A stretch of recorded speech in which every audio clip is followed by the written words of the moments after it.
সিজদার পাওয়ার দেখা গিয়েছিল বদরের ময়দানে।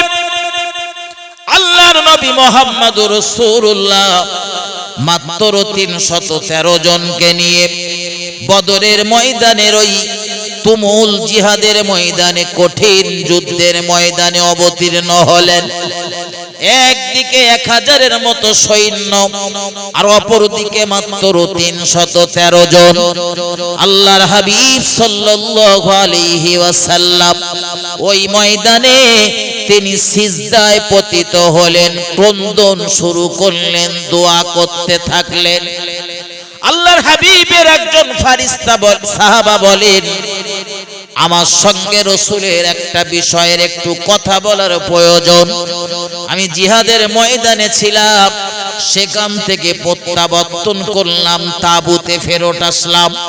তাবুতে এসে আল্লাহর নবী মুহাম্মদুর রাসূলুল্লাহর সঙ্গে ওই বিষয়ে দুটো কথা বলবো বলে এলাম, কিন্তু এসে দেখতে পেলাম আল্লাহর নবী মুহাম্মদুর রাসূলুল্লাহ রয়েছেন নামাজের সিজদায়। একদিকে যুদ্ধ চলছে বীর বিক্রমে, মুহাম্মদুর রাসূলুল্লাহ সিজদায় রয়েছেন, অঝোর নয়নে ক্রন্দন করছেন, চোখের পানি ছেড়ে। আল্লাহ এই গুটি কত উম্মতকে নিয়ে বদরের ময়দানে দাঁড়িয়ে পড়েছে। ও আল্লাহ, 12-13 বছরের এই মেহনতের ফসল আজ নিয়ে দাঁড়িয়েছে। আল্লাহ, আজ যদি আপনার সাহায্য বদরের ময়দানে নেমে না আসে, ও রব্বুল আলামিন, আল্লাহ আপনাকে আল্লাহ আল্লাহ আল্লাহ বলে ডাকার মতো আর কাউকে খুঁজে পাওয়া যাবে না। মুহাম্মদুর রাসূলুল্লাহ সিজদায় পতিত হয়ে ক্রন্দন করছিলেন, কাঁদছিলেন, দোয়া করছিলেন। সাহাবা বলেন, আমি রাসূলের পাশে কিছু সময় দাঁড়িয়ে থেকে আল্লাহর নবী মাথা তুলছেন না বলে আমি আবার ময়দানে চলে গেলাম যুদ্ধ করতে। যুদ্ধ করতে করতে অনেক সময় পর ফেরত এসেছি। ফিরে এসে দেখতে পেলাম আল্লাহর নবী তখনও রয়েছেন সিজদাতে। হযরত মুহাম্মদুর রাসূলুল্লাহ নামাজের সিজদাতে রয়েছেন। এই দৃশ্য দেখে সাহাবা আবার ময়দানে চলে গেলেন। আল্লাহর হাবিব সাল্লাল্লাহু আলাইহি ওয়াসাল্লামের সাহাবারা বীর বিক্রমে যুদ্ধ করতে করতে দেখা গেল মহান আল্লাহর কি কুদরত। অল্প সংখ্যক মুসলমান হবার পরেও আল্লাহ ওই হাজারের মতো বিরোধীদের মোকাবেলায় মুসলমানদের আল্লাহ জয় দিলেন। সাহাবা বিজয়ের পতাকা যখন উঠেছে ছুটে চলে এসেছে আবার তাবুতে। দেখি আমার রাসূল কি করছেন। এবারে আল্লাহর হাবিবের সাহাবা এসে দেখছেন মুহাম্মাদুর রাসূলুল্লাহ সাল্লাল্লাহু আলাইহি ওয়াসাল্লাম সিজদা থেকে মাথা তুলে মিসকি মিসকি হাসছেন। একটু মহব্বত করে বলুন সুবহানাল্লাহ। সিজদার এত পাওয়ার, সিজদাতে নবী ক্রন্দন করছিলেন। ওই সিজদা সমাধা হবার আগেই আল্লাহ তার সাহায্য বদরের ময়দানে নামিয়ে দিলেন। আসমানি ফারিস্তাদের বদরের ময়দানে নামিয়ে দিয়ে মুসলমানদের হাতে জয়ের পতাকা তুলে দিয়েছে। এজন্য হাসরের ময়দানে সব নবীদের কাছে আমরা যাব, সব নবীরা ফেরত দেবেন, কিন্তু আমাদের নবীর কাছে গেলে আমাদের নবী ফেরত দেবেন না।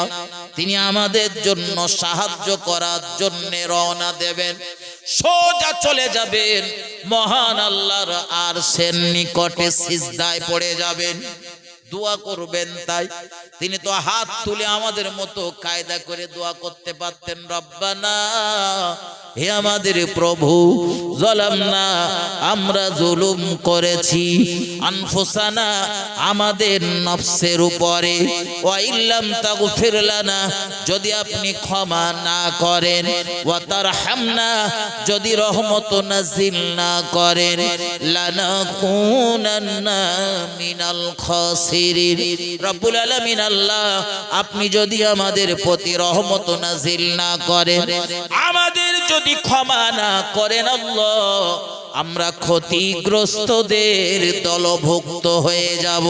কি সুন্দর দোয়া! এ দোয়াটা হযরত নবী আদম আলাইহিস সালাম করেছিলেন। আমি বলছি না যে হাত তুলে দোয়া করা জায়েজ নেই, অবশ্যই জায়েজ, সব সময় জায়েজ, যতবার মন চায় করেন, কিন্তু দোয়া চাওয়ার আর একটা পদ্ধতি হলো নামাজে সিজদা। কোথায় বলেছি? সিজদায়। এজন্যে গুরুত্বপূর্ণ যত দোয়া আল্লাহর নবী ওই দোয়াগুলো নামাজে সিজদাতে গিয়েই করেছেন এবং করবেন। আমার পাগল মন ওই মদিনার প্রেমে পড়েছে, আমার পাগল মন ওই মদিনার প্রেমে পড়েছে। ওই মদিনা এই মনকে, ওই মদিনা এই মনকে বন্দি করেছে, আমার পাগল মন ওই মদিনার প্রেমে পড়েছে, আমার পাগল মন ওই মদিনার প্রেমে পড়েছে।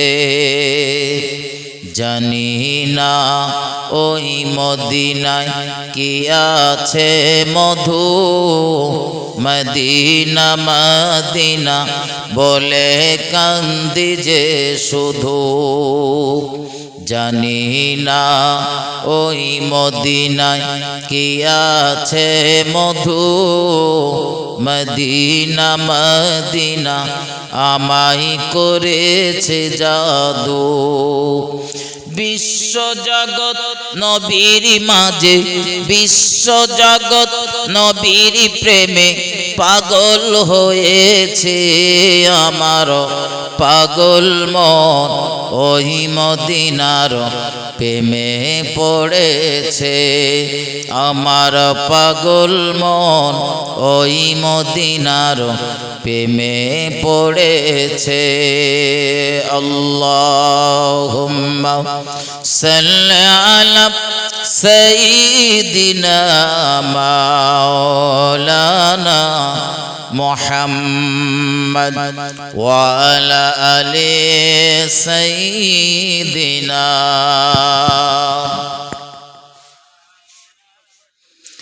আমি অসহায় তাই এত দূরে রই, অসহায় তাই এত দূরে রই, শুধু সালাম জানাই মদিনা, যাইতে পারলাম না মদিনা, দেখতে পারলাম না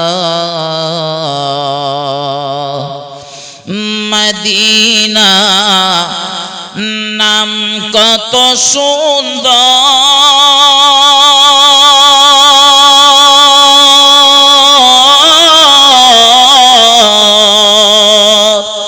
মদিনা কেড়েছে অন্তর, ওই মদিনার পথের ধুলি আমি, ওই মদিনার পথের ধুলি আমি মাখতে পারলাম না মদিনা, যাইতে পারলাম না মদিনা, দেখতে পারলাম না।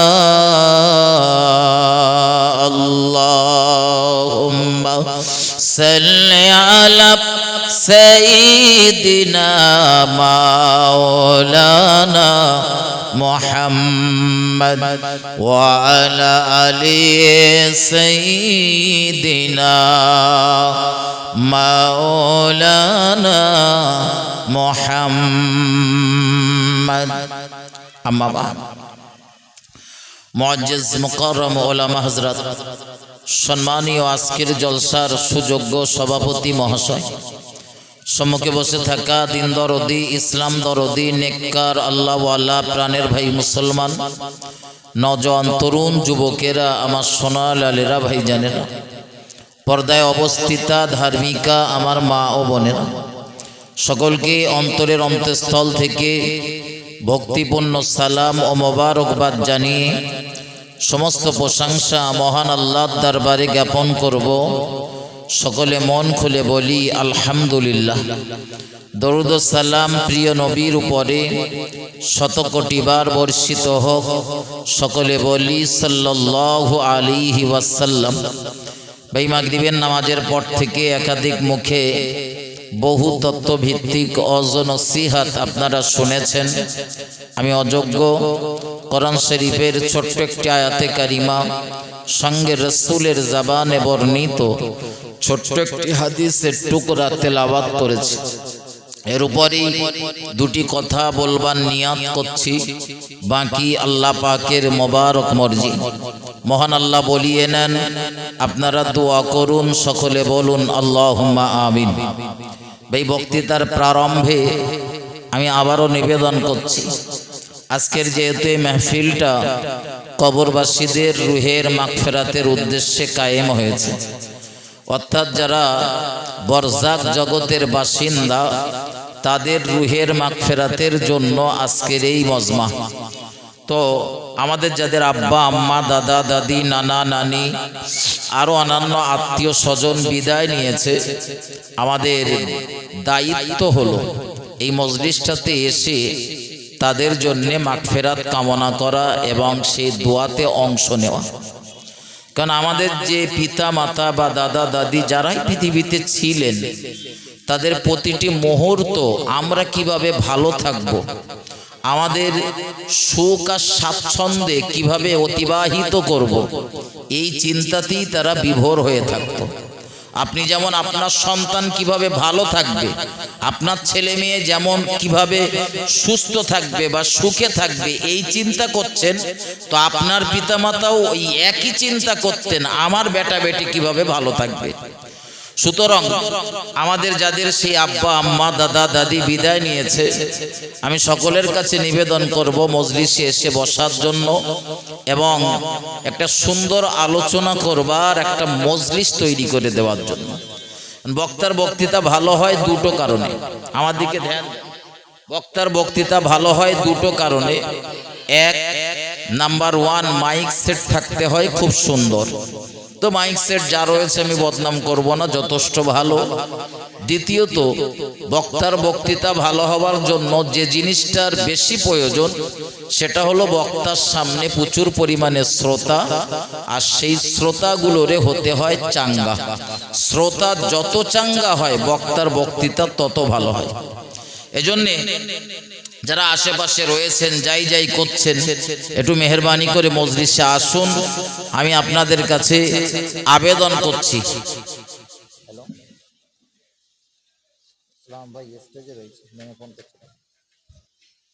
হযরত মাথায় রাখুন, আমি কোরআন শরীফের ছোট্ট একটি আয়াতে কারিমা তেলাওয়াত করেছিলাম। মহান আল্লাহ স্পষ্ট ভাষায় জানিয়েছেন, কুল্লু নাফসিন যায়িকাতুল মাউত। মহান আল্লাহ বলেন, প্রত্যেক নফস মৃত্যুর স্বাদ আস্বাদনকারী।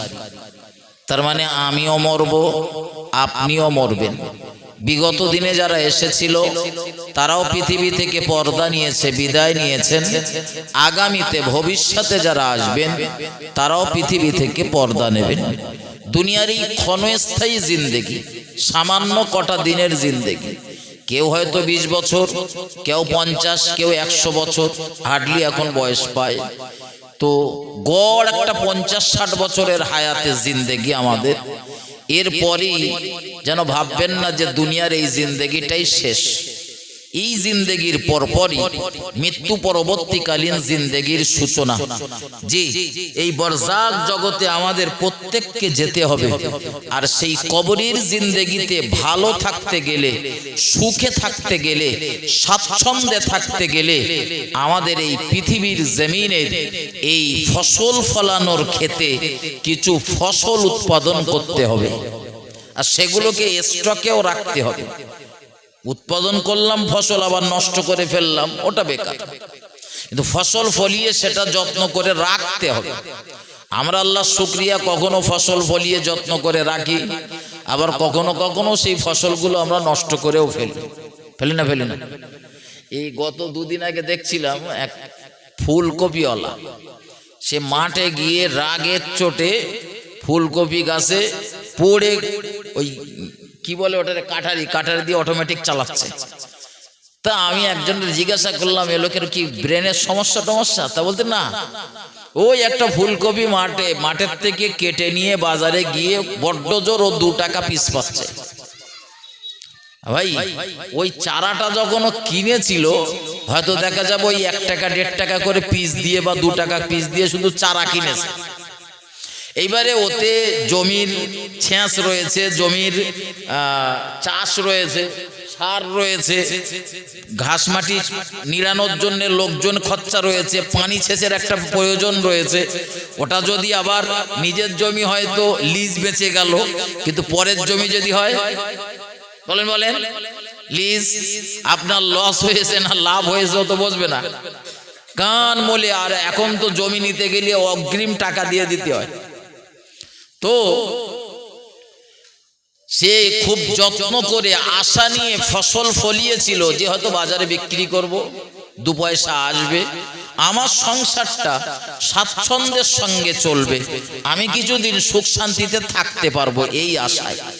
কিন্তু সে তার আশা তো পূরণ হলো না, বরং সে যে ফসল ফলিয়েছিল ওই ফসল সে নিজের হাতেই নষ্ট করে ফেলছে। এরকম হয় না? তো আমরা নেক আমাল করার ক্ষেত্রেও নেক আমাল করি পরকালে সুখে থাকার জন্য, মৃত্যু পরবর্তীকালীন জিন্দেগিতে সুখে থাকার জন্য।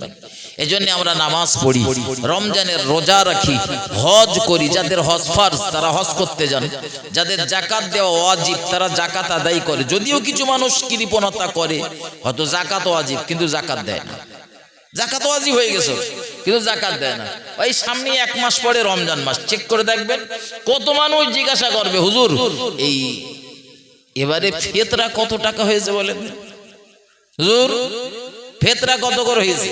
তা আপনি ধরেন একটু বেশি পানা করে বললেন যে 70 টাকা হয়েছে সর্বনিম্ন। তো ও তখন কেন সে ওদিক, ওরা বলছিল 65 টাকা, তার মানে 5 টাকা কম দেওয়ার জন্য। এটা তো সর্বনিম্ন। আমরা যা ফিতরা দেই এটা বলেন নিম্ন, সর্বোচ্চ আরো বেশি, সর্বোচ্চ 70 টাকা না, বলো সর্বোচ্চ 2000-2500 বাজার মূল্য হিসাবে। সুতরাং এই ফিতরা কত এ বিষয়ে মানুষ বিরাট জিজ্ঞাসা করে, কিন্তু বলে না যে হুজুর আমার 5 লাখ টাকা রয়েছে আর এই 7 ভরি কি 7.5 ভরি সোনা রয়েছে, হুজুর একটু হিসাব কষে দেন দিন আমার কত টাকা যাকাত হবে। বলে টাকার যাকাত সোনার যাকাত তো আলাদা। আপনি টাকার হিসেবে সোনার যাকাত করতেছেন নাকি? ভাই ব্যথা নেবেন না। কিছু মানুষ রয়েছে যাকাত ফাঁকি দেয়, যবে তারা জনগণের গরিব অসহায় দুস্থ মানুষের হক নষ্ট করছে না, এর জন্য হাসরের মাঠে তার জবাবদিহি করা লাগবে, এটা আলাদা বিষয়।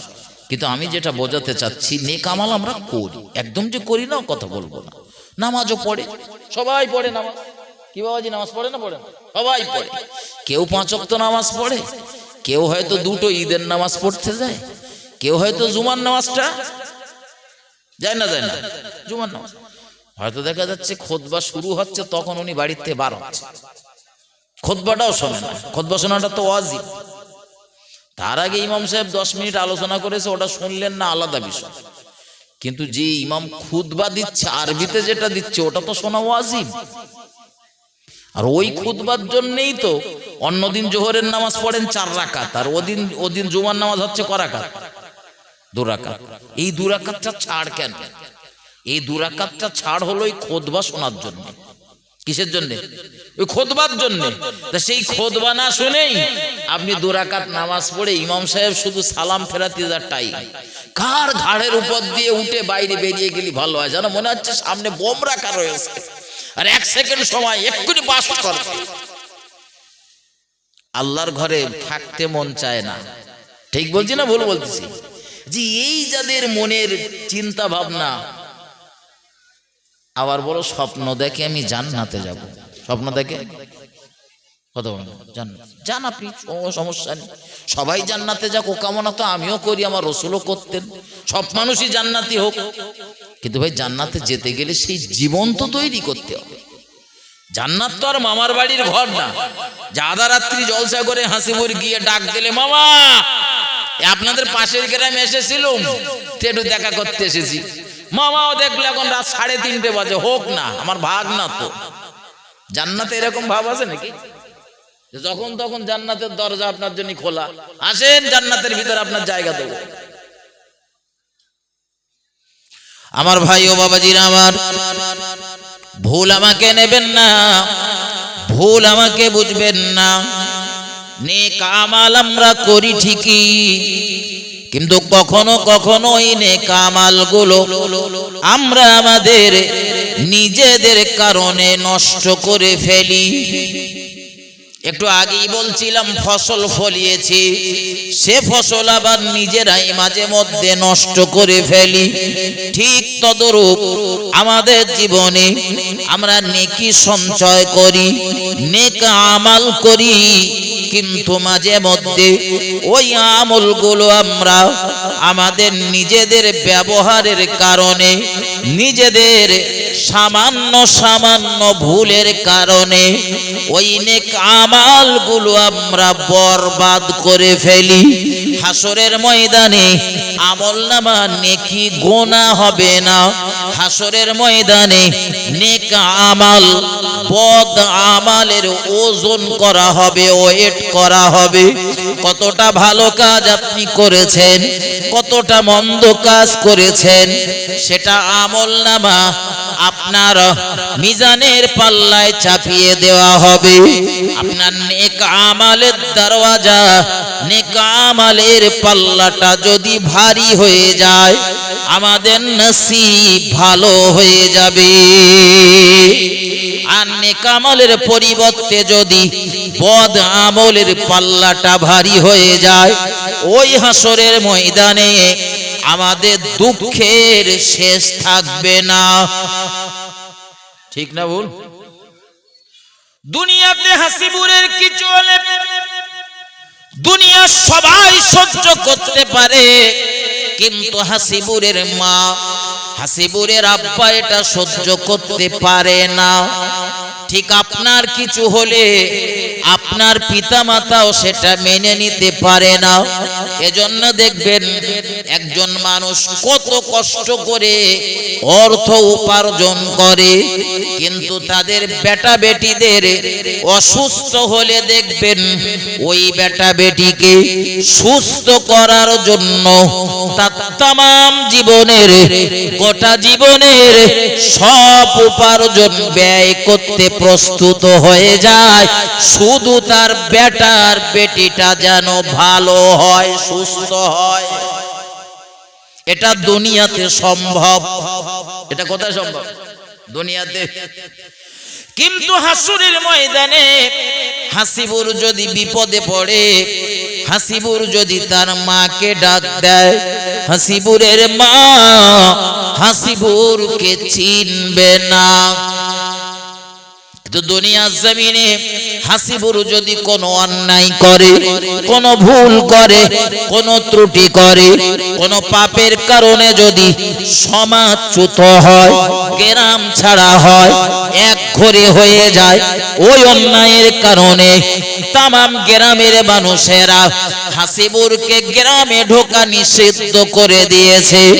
কিন্তু গভীর রজনীতে মায়ের দ্বারে লুকিয়ে লুকিয়ে একবার যদি মা বলে ডাক দেওয়া হয়, আর আমার মা যদি সেই ডাক শুনতে পায়, সারা গ্রামের মানুষ আমার বিরোধিতা করলেও আমার মা আমারে তার বুকের উপরে জায়গা দেবে। ঠিক না ভুল কথা বলেন?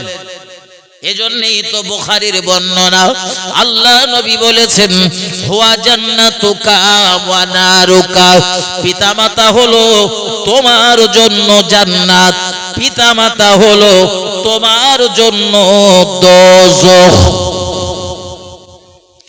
তুমি যদি পিতামাতার সঙ্গে ভালো ব্যবহার করতে পারো, পিতামাতার সঙ্গে সুন্দর আচরণ করতে পারো, পিতামাতার বৃদ্ধ বয়সে যদি তাদের খাওয়া পড়ার দায়িত্ব নিতে পারো, তাদের চিকিৎসার প্রয়োজন হলে যদি তোমার উপার্জিত অর্থের দ্বারা তাদের চিকিৎসার ব্যবস্থা করে দিতে পারো, ওই পিতামাতা তোমার জন্য জান্নাতের মাধ্যম। আল্লাহর নবী বলেছেন। কিন্তু যদি পিতামাতাকে খেতে পড়তে না দেন, পিতামাতার চিকিৎসার প্রয়োজন হলে যদি চিকিৎসা না করেন, পিতামাতার কথা মতো যদি না চলেন, সাবধান হয়ে যান, হুঁশিয়ার হয়ে যান, ওই পিতামাতা আপনার জন্য জাহান্নামের মাধ্যম বেনে যাবে। আমার দেশে, আমার সমাজে এরকম মানুষ আছে, বাপ হয়তো স্বরূপনগরের বাজারে যাওয়ার সময় বলেছে কচি 10টা টাকা দিবি, আমি একটু বাজারের দিকে যাচ্ছি, একটু চা পান খাবে। তো অনেক ছেলে রয়েছে তারা আব্বা 10 টাকা চাইলে হয়তো তারা 20 টাকাও দিয়ে দেয়, আছে না? নেই? আছে। আবার এমন ছেলেও রয়েছে 10 টাকা চাইলে পকেটে হয়তো 5000 রয়েছে ছেলে, তারপরেও বলে টাকা নেই, তারপরে বলে কি টাকা নেই। এরকম চিটিংবাজি চলে তো নাকি? এসব ধোকা দেওয়া হয় তো না, হয় না? কথা বলেন। ধোকাবাজ কোন মমিনের স্বভাব না, বলো? কোন মমিন ধোকাবাজ হতে পারে না, কোন ধোকাবাজ কখনো মমিন হতে পারে না। টাকা থাকার পরেও তুমি তোমার বাপকে বলে দিলে নেই বা নেই, 10টা টাকা তো চেয়েছে। আবার কখনো কখনো কিছু ছেলে পিলে চাইলেই বলে তোমার 3টে ছেলে, তুমি প্রতিদিন আমার কাছে চাও কেন? বলে না, বলে না? আচ্ছা, তোমার মা যখন তোমার দুধ পান করাতো, তুমি ভূমিষ্ঠ হওয়ার পরে তো তোমার ক্ষুধা পেয়েছে আর তুমি কাঁদতেছো, একবারও তুমি তখনও বলুনি যে মা আমায় খেতে দাও। তোমার মা তার স্তনটা তোমার মুখে লাগিয়ে দিল, দুধ পান করাতে দিল। কই তোমার মা তো একবারও বলেনি কচি আমার 3টে ছেলে, এখনো 2টো রয়েছে, 2টোর খাইয়ে এলেই 3 নাম্বার সিরিয়ালটা তোর, বলেছিলেন? তাহলে তো আমার একটু লজ্জা থাকার দরকার। কার বলবানি সে আবার রাগ করবে না, আমার নিজের গায়ে ফেলে বলি। তাহলে তো আমার তো একটু লজ্জা থাকার দরকার। আমার ওই আব্বা যদি 10 টাকা চায়, ওই মা যদি 10 টাকা চায়, আর আমার পকেটে টাকা থাকার পরেও বলবো নেই, এটা তো ধোঁকাবাজ। ইসলাম একে সমর্থন করে না। আচ্ছা, ধোঁকা না দিয়ে তো আরো অন্য পথ ছিল, ছিল না? ছিল না? কথা বলে। হয়তো আপনার তার পরের দিন সকালবেলা 6000 টাকা কোনো কাজে লাগবে, পকেটে 5000 রয়েছে, মানে 1000 আরো লাগবে, প্রয়োজন। আব্বা তো বলতে পারতেন আব্বা চেয়েছেন 10 টাকা, দেওয়ারও সামর্থ্য রয়েছে, কিন্তু কাল সকালে আমার 6000 টাকার প্রয়োজন, খুব প্রয়োজন। আব্বা 10 টাকা না নিয়ে 5টা টাকা নিলে হয় না? আর একটু আমার জন্য দোয়া করে দেন না, যাতে আমার এই যেটা প্রয়োজনটা মিটে যায়। বাপ মার দোয়া কখনো কপালে লাগিয়েছেন? লাগিয়েছেন? একটু লাগান দিন। পিতামাতার দোয়া একটু এই এখানটাতে লাগানি যাবে না। পিতামাতার দোয়া যে কি জিনিস এই জায়গায় লাগালি দেখতে পাবেন, তার আগে বুঝতে পারবেন না। এমনি মনে হবে ওই ও আমার আব্বা, ঘন ঘন বিড়িটা নে, আমার আব্বা। দুনিয়ার সব থেকে বড় পীর সন্তানের জন্য, সব থেকে বড় পীর হলো তার পিতামাতা। এর মতো পীর আর নেই, কেউ নেই। আপনি বলবেন হুজুর আপনি বড় পীর আব্দুল কাদের জিলানীর অস্বীকার করেন না, আমি তাকে বড় পীর বলে মানি, কিন্তু আমার জন্য বড় পীর হলো আমার মা বাপ, এটা আমি বিশ্বাস করি। আপনি করবেন কি করবেন না আপনি ভালো জানেন, কারণ রাসূল বলেছেন পিতামাতার দোয়া মহান আল্লাহ সরাসরি কবুল করেন। একটু মহব্বত করে বলেন সুবহানাল্লাহ। মাঝখানে কোনো মাধ্যম লাগে না, কোনো ফারিস্তার প্রয়োজন হয় না, সরাসরি আল্লাহ কবুল করে নেন বাপ মার দোয়া। কিন্তু একটা হাদিস আমার একটু দেখান দিন, যে রাসূল বলেছে পীর সাহেবের দোয়া মুরিদানের জন্য টপাস করে কবুল করে নেওয়া হবে, মাঝখানে কোনো মাধ্যম লাগবে না, বলেছে? আজ তো আমার দেশে ভাই পীরের ছড়াছড়ি, আর আমরা আল্লাহর শুকরিয়া আমরাও খুব পীর ভক্ত, ঠিক না ভুল কথা বলেন? পীর ভক্ত না আমরা? যেখানে পীর রয়েছে সেখানেও যাই, যেখানে পীর রয়েছে সেখানেও যেমন যাই, যেখানে নেই সেখানেও যাই। পীর ভক্ত হওয়া ভালো হয়, অন্ধ ভক্ত হওয়া ভালো না। পীরের ভক্ত অবশ্যই করেন। উপমহাদেশে পীর অলিদের মাধ্যমে আল্লাহর দ্বীন প্রচার হয়েছে, তাই বলে সেই পীরের ভক্তি দেখাতে গিয়ে যেন আপনার ঈমান আর আমলটারে নষ্ট করে ফেলবেন, ওইটা বলো সবার আগে। ঈমান আর আমল সবার আগে, ওইটা ঠিক থাকলে আপনি পীরের মুরিদ হয়েছেন, পীরের সহচর্যে থেকেছেন, খুব ভালো আলহামদুলিল্লাহ। কিন্তু ঈমান আর আমল যদি শেষ হয়ে যায়, ঈমান যদি নষ্ট করে পীরের মানে মুখ পেতে হয় বা তার ভালোবাসা পেতে হয়, ও পীরের আমার দরকার নেই। আমার দেশে কি পরিমাণ যে পীর ব্যবসা চলতেছে আপনি কল্পনা করতে পারবেন না। যেখানে পীরের কবর নেই, কিচ্ছু নেই, সেখানেও 4টে ইট গাঁথে দিয়ে তার উপরে একটা চাদর ফেলে দিয়ে বলছে অমুক নাজরাগা, ব্যাস। আর আমার দেশেরও কিছু মানুষ আছে মাদ্রাসার জন্য গেছে, সেখানে 50টা এতিম বাচ্চা থাকে, ওখানে দেওয়ার জন্য ওর 5 টাকা বার হয় না, তখন হ্যাঁ ওরা সব মেরে ধরে খাচ্ছে, অমুক করছে তমুক করছে, ওকে টাকা দেওয়া যাবে না। অথচ যেখানে কিচ্ছু নেই সেখানে গিয়ে আমার পকেট থেকে বান্ডিল বার হচ্ছে, এই না হয় না কথা বলে। আর কবে সজাগ হবে? আমি কোনো পীর অলিদের হাতে টাকা দিতে নিষেধ করছি না, আপনি হাদিয়া হিসাবে 20 টাকা 50 টাকা 100 টাকা 5000 1 লাখ 1 কোটি যা খুশি দেন, সমস্যা নেই। কিন্তু যে জায়গাগুলোতে কোনো আল্লাহওয়ালা বুজুর্গের কবরও নেই, কোনো আল্লাহওয়ালা ব্যক্তিও নেই, ব্যবসা করার জন্য 4টে ইট গেঁথে দিয়ে তার উপরে একটা চাদর ফেলে রেখে দিয়েছে, সেখানে আপনার টাকা পড়বে কেন? আর সেখানে আপনি যাবেন কেন? আপনি তো ঈমানদার, ওরা ধোঁকা দিচ্ছে আপনাকে। এটা কবে বুঝবেন? যত তাড়াতাড়ি বুঝবেন তত তাড়াতাড়ি আপনার মঙ্গল। এইরকম মাজার আমার দেশে প্রচুর রয়েছে। এখানে দেখা যাবে এখানে অমুক হুজুরির নজরাগা, ওখানে আরেকটা হুজুরির নজরাগা, ওখানে বনবিবির থান, ওখানে অমুকের থান, আর ওই বছর 1-8 করে ওখানে একটু খাবারের দোকান টোকান বসে, একটু মেলা টেলাও হয়, দেশের জনগণও ওখানে যায় টায়, হয় না কথা বলেন? আরে ওইসব হুজুরির দরবারে না গিয়ে বাড়ি যে হুজুর রয়েছে তোমার আব্বা আর মা, ওখানে যাও। ওর মতো বড় হুজুর আমি তো পাইনি, আপনারা যদি কেউ পান আমার একটু দেখিয়ে দেন, দিন আমি একটু সেখানে যাই, একটু দেখিয়ে দেন। বিশ্বাস করুন, এই অন ক্যামেরাতে বলছি, জীবনে যত মুসিবতে পড়েছি শুধু মা বাপকে বলেছি এইটার আমার প্রয়োজন ছিল, কিন্তু দেখছি এই ঠিকঠাক অন্যটা। আব্বা একটু দোয়া করে দেন, মা একটু দোয়া করে দেন। আল্লাহ শুকরিয়া, আল্লাহ শুকরিয়া। পিতামাতার দোয়া যে বিফলে যায় না, আর রাসূল বলেছেন পিতামাতার দোয়া সরাসরি কবুল হয়, সেগুলো আমি চর্মচোখে দেখেছি।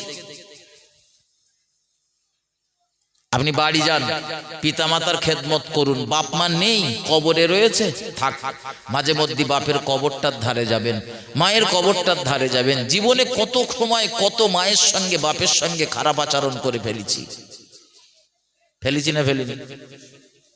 কখনো জেনে কখনো না জেনে করেছি ভুল। বাপ মার কবরের পাশটাতে গিয়ে দাঁড়িয়ে যান, আস্তে করে মায়ের পায়ের কাছটাতে বসে যান, যা জানেন আপনি, যা জানেন তাই পড়তে থাকুন। সূরা ফাতিহা, সূরা ইখলাস, দরুদ শরীফ, কলেমা শরীফ, যা আপনার জানা রয়েছে। হুজুরদের মতো অত ইনিয়ে বিনিয়ে আপনার চাওয়ার দরকার নেই। আপনি যা জানেন তাই পড়ুন। প্রয়োজনে বাপ মার কবরের পাশে গিয়ে বসে যান, তার কবরের যে দিকটাতে পা রয়েছে ওই দিকটাতে বসে যান, বাপ মার কবরের উপরটাতে একটু হাত বুলিয়ে দেন। আমার জনম দুঃখী বাপ শুয়ে রয়েছে এই জায়গাটায়, আমার গর্ভধারিণী মা শুয়ে রয়েছে এই জায়গাটায়। প্রয়োজনে চোখের দুফোঁটা পানি ফেলুন, মাকে ডাক দিন, মা আমি আপনার সেই হতভাগা ছেলে, পৃথিবীর জমিন আপনার বড় কষ্ট দিয়েছিলাম, তখন আমি বুঝতে পারিনি, কিন্তু আজ আমি উপলব্ধি করেছি মা সেদিনের আমার এই ব্যবহারটা, এই কাজটা ছিল খুব খারাপ। মা আজ আপনি তো বেঁচে নেই, ক্ষমা চাইতে পারছি না, তাই আপনার পায়ের কাছে বসেছি। পায়ের উপরটাতে হাত দিতে পারিনি, কিন্তু আপনার পায়ের উপরে মাটির যে আস্তরণ রয়েছে তার উপরে হাত দিয়ে চোখের পানি ফেলে বলছি, মা আপনি আমারে ক্ষমা করে দেন, আমার জন্য একটু রুহানি দোয়া করে দেন।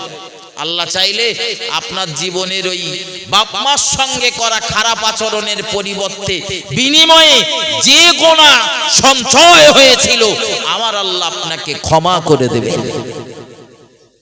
আমরা যাই তো নাকি কবরস্থানে, যাই তো না, যাই যাই যাই মাঝে মধ্যে, কিন্তু এই গেলে বাপের কবর কোনটাই চিনতে পারি না, পারি না। লোকের কি বলবো, আমি গত পরশু দিন একটা কলমাখানিতে গিয়েছি, খুব নিকটাত্মীয়, খুব নিকটাত্মীয়, আমি নিজেই দাফন করে এসেছি, অথচ বড় কবরস্থান তো, তারপরে তার যাওয়া হয়নি। এখন আমি গিয়ে চিনতে পারছি না, তা আমার সাথে আমার একটা ভাই রয়েছে, তারে জিজ্ঞাসা করতেছি, আচ্ছা এই কবরটা কোন জায়গায় বলতো, কোথায় কবরটা একটু আমার একটু বলে দে। আমার ভাইও বলতে পারছে না, আমিও বলতে পারছি না। তার মানে কি যাওয়া আসা নেই, তাই বলতে পারছি না। যদি আমার যাওয়া আসা থাকতো তো অবশ্যই আমি নির্ধারণ করতে পারতাম এটা আমার অমুক আত্মীয়র কবর, এটা আমার আব্বার কবর, কি এটা আমার মায়ের কবর, কি এটা আমার নানার কবর, কি এটা আমার দাদার কবর, এটা তো নির্ণয় করতে পারতাম। আমার ভাই ও বাবাজিরা আমার, ভুল আমাকে নেবেন না, ভুল আমাকে বুঝবেন না। আমার আলোচনা এখানে নয়, আর একটু সামনে চলুন।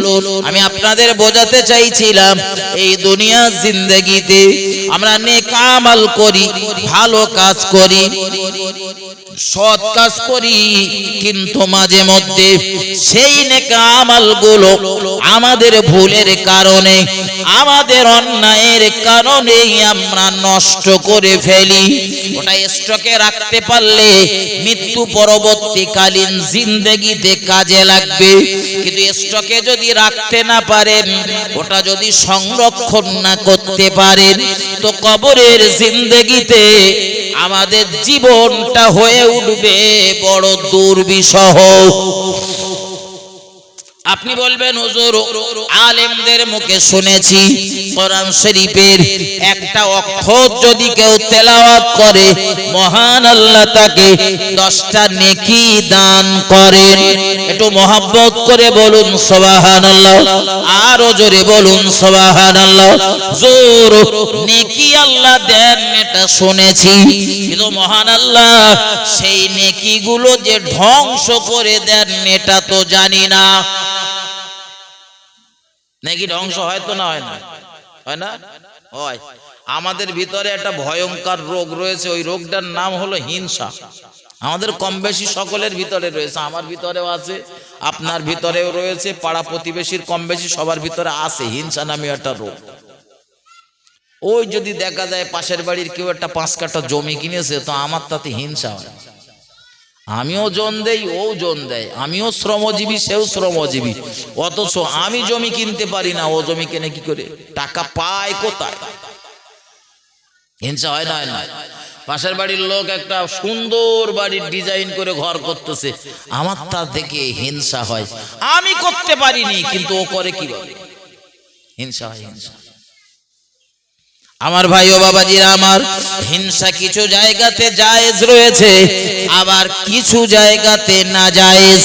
এই নাজায়েজ হিংসা যখন আমরা করে ফেলি, এরই কারণে আমাদের জীবনের নেক আমলগুলো সব বরবাদ হয়ে যায়। দেশের মানুষ জানে হাসিবুর ভালো ছেলে, দেশের মানুষ জানে হাসিবুর নামাজ পড়ে, রমাদানের রোজা রাখে, দান ধান সদকা করে, কিন্তু আমার ভিতরে যখন হিংসা নামীয় এই রোগটা প্রবেশ করবে, আমার তামাম জীবনের স্বপ্নে কামালগুলো পুড়ে ছাই হয়ে যাবে, সব ধ্বংস হয়ে যাবে। কথাটা আমার না, প্রিয় নবী মুহাম্মদুর রাসূলুল্লাহ সাল্লাল্লাহু আলাইহি ওয়াসাল্লাম হাদিস শরীফের ভিতরে বর্ণনা করেছেন। ও বাবাজি ভাইজানেরা, যদি দলিল নিতে চান, প্রমাণ নিতে চান, আরো দুটো কথা মাথায় ঢোকান। আমরা হলাম মানব জাতি, সৃষ্টির সেরা মানুষ, মানে আমরা সৃষ্টির সেরা। আমাদের অয়ভাব, আমাদের আকৃতি, আমাদের গঠন পদ্ধতি মহান আল্লাহ খুব সুন্দর করে সৃষ্টি করেছেন। তার উপমা মহান আল্লাহ কোরআন শরীফের ভিতরে দিয়েছেন। 30 পারার সূরা 3-এ আমার আল্লাহ কসম দিয়েছেন, ওয়াত্তিনি ওয়াজ্জাইতুন। মহান আল্লাহ বলেন, শপথ তিনা জাইতুনের কসম, তিনা জাইতুনের। তিন আর জাইতুন দুটো ফল। আমরা দেখবেন মাঝে মধ্যে কসম দেই না কথা বলেন। তোমার মাথা ছুঁয়ে বলছি, কি আমার ছেলের মাথা ছুঁয়ে বলছি, মেয়ের মাথা ছুঁয়ে বলছি, আমার নাভি ছুঁয়ে বলছি, চোখ ছুঁয়ে বলছি, আমার বাটখারা ছুঁয়ে বলছি। ব্যবসার কখনো প্রতিষ্ঠানের কসম দেই, কখনো মায়ের কসম দেই, কখনো বাপের কসম দেই। এগুলো হারাম, হারাম, হারাম। ও বাবাজি ভাইজানেরা, আপনি একজন ইমানদার, আপনি একজন মুসলমান, আপনি কসম দিতে পারবেন শুধুমাত্র আল্লাহর কসম। কোন কসম? আল্লাহর কসম। ছেলের মাথায় হাত দিলে ওটা কসম হয় না, মেয়ের মাথায় হাত দিয়ে শপথ করলে ওটা কসম হয় না, চোখ ছুঁয়েছেন ওটাও কসম নয়। ও বাবাজি ভাইজানেরা, এই ধরনের কসম করা হলো হারাম। আমরা সৃষ্টিজীব, আমরা কসম করব আল্লাহর, কিন্তু মহান আল্লাহ তিনি সৃষ্টিকর্তা, তিনি তার সৃষ্টিজীবের কসম করতে পারেন। পার্থক্যটা এই জায়গায় বোঝেন আমার ভাই। এজন্য আল্লাহ কসম করেছেন, ওয়াত্তিনি ওয়াজ্জাইতুন, শপথ তিন আর জাইতুনের দুটো ফল। কখনো মহান আল্লাহ কোরআন শরীফে আসরের সময়ের কসম করেছেন, কখনো ফজরের সময়ের কসম করেছেন, এক এক সময় এক এক বিষয়ের কসম করেছেন। আমার আল্লাহ কোরআনের এই সূরাটায় দুটো ফলের কসম করেছেন, ওয়াত্তিনি ওয়াজ্জাইতুন, শপথ তিন জাইতুনের। এরপর আমার আল্লাহ আবারও কসম দিলেন। আমরা সচরাচর একটা কসম দেই, ছেলের মাথায় হাত দিয়ে বলছি ভাই আমি এ কাজ করিনি, তাই বলি তো। কিন্তু মানুষকে আরো গুরুত্ব বোঝানোর জন্য তখন দেখবেন দুটো তিনটে কসম দেই আমরা, নিজেরাও দেই না। কখনো আল্লাহর কিরে, কখনো বাপের কিরে, কখনো মার কিরে। তিনটে চারটে কসম দেওয়ার পর তখন বলি ভাই এই কাজটা আমি করিনি। ও বাবাজি ভাইজানেরা, মহান আল্লাহ শুধু দুটো ফলের কসম দিয়ে থামেননি, বরং পরের আয়াতে আমার আল্লাহ আবারও কসম দিলেন, ওয়াত্তিনি ওয়াজ্জাইতুন ওয়া তুরি সিনিন। মহান আল্লাহ এবারে শপথ দিলেন পবিত্র তুরে সাইনার। তুরে সাইনা বলতে একটা পাহাড়, যে পাহাড়টার উপরে দাঁড়িয়ে আল্লাহ পাকের নবী হযরত নবী মুসা আলাইহিস সালাম মহান আল্লাহর সঙ্গে সরাসরি কথাবার্তা বলতেন। একটু মহব্বত করে বলুন সুবহানাল্লাহ। এই তো দুনিয়ার একজন নবী, যিনি জমিনে দাঁড়িয়ে দাঁড়িয়ে মহান আল্লাহর সঙ্গে কথা বলতেন। একটু মহব্বত করে বলুন সুবহানাল্লাহ। ও বাবাজি ভাইজানেরা, মহান রব্বুল আলামিন আল্লাহ ওই তুরে সাইনার কসম দিয়ে এবারে মহান আল্লাহ আবারও কসম দিলেন ওয়াহাদাল বালাদিল আমিন।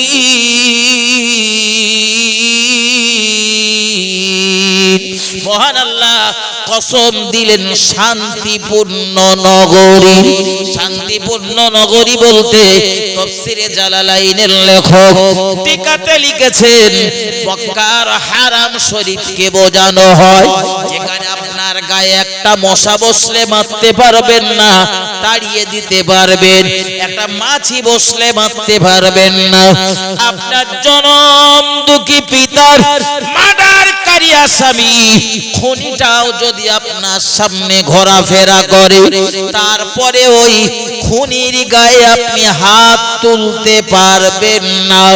এই জায়গার কসম দিয়ে আমার আল্লাহ বললেন ওয়াহাদাল বালাদিল আমিন, শপথ ওই শান্তিপূর্ণ নগরী। এরপর মহান আল্লাহ বললেন লাকাদ খালাকনাল ইনসানা ফি আহসানি তাকওয়িম। মহান আল্লাহ এতগুলো কসম দিলেন, তিনের কসম, জাইতুনের কসম, তুরে সাইনার কসম, শান্তিপূর্ণ নগরীর কসম, চারটে কসম দেওয়ার পর মহান আল্লাহ বলেন আমি মনুষ্য জাতিকে সৃষ্টি করেছি সৌন্দর্য মণ্ডিত করে। একটু মহব্বত করে বলুন সুবহানাল্লাহ। তাহলে আল্লাহ আমাদের সৃষ্টি করেছেন কত সুন্দর করে, আমরা যদি বিশ্বাস না করি তাই এতটা কসম দিয়েছেন। আচ্ছা, আল্লাহ কসম দিয়ে বলছেন, আল্লাহ কসম না দিয়ে বললেও মিথ্যা কথা বলে? কথা বলেন, বলে? এই মানুষ জাতিকে সৃষ্টি করার আগে মহান আল্লাহ জিন জাতিকে সৃষ্টি করেছিলেন। যদিও আমরা অনেকে জিন বিশ্বাস করি না, আপনারা করেন তো নাকি? করেন? মহান আল্লাহ কোরআন শরীফের ভিতরে স্পষ্ট বর্ণনা করেছেন। আমার আল্লাহ বলেন আমি মানুষ এবং জিন জাতিকে সৃষ্টি করেছি আমার ইবাদত বন্দেগী করার জন্য। একটু মহব্বত করে বলুন সুবহানাল্লাহ।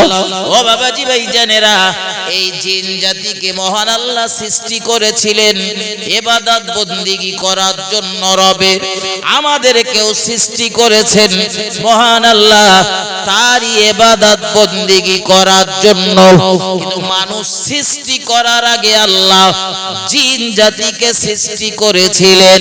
ওই জিন জাতিদের ভিতরে তারা যখন মহান আল্লাহর আদেশ আর নিষেধের মান্যতা দিত না, মহান আল্লাহর আদেশ নিষেধে বাক্যগুলো মেনে চলতো না, আমার আল্লাহ এত খফা হয়ে গেলেন, এত রাগান্বিত হয়ে গেলেন, তাদেরকে ধ্বংস করার মনস্তাব করলেন, ধ্বংস করার জন্য মন স্থির করলেন।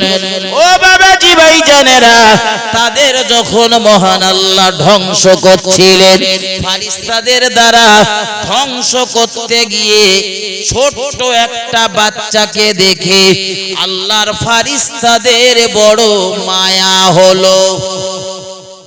ছোট বাচ্চাদের দেখলে দেখবেন আমাদেরও অনেকের ভিতরে মায়া, দয়ার উদ্রেক হয়, হয় না? হয় না?